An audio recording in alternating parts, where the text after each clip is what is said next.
আজকে আমি তোমাদের সাথে শেয়ার করব আমি নাইট ডিউটি যাওয়ার আগে কি কি করি। তো ফার্স্টেই দেখো আমি ড্রেসটা নিয়ে নিলাম, তারপর আমি আমার ব্যাগের মধ্যে আমার ওই বড় একটা জাম্বো বোতল নিয়ে নিলাম, যেটা এখন আমার জল খাওয়ার খুব সঙ্গী বলতে পারো। আমি এই বোতলটাতে এখন জল খাই, খুব ভালো লাগে আমার। সবাই এটা নিয়ে খিল্লি করে, কিন্তু আমার খুব ভালো লাগে এই বোতলটাতে জল খেতে। তারপর আমি ফার্স্টে আমার হেয়ারে আমি সিরাম লাগিয়ে নিচ্ছি দেখো।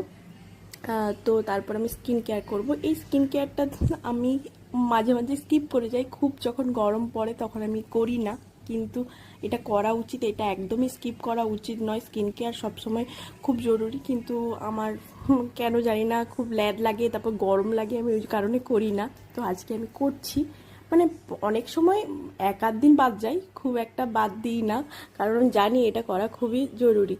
তো তারপরে আমি স্কিন কেয়ার করে একটু হালকা লিপস্টিক লাগিয়ে নিচ্ছি, তারপর আমি চলে যাব রান্নাঘরে।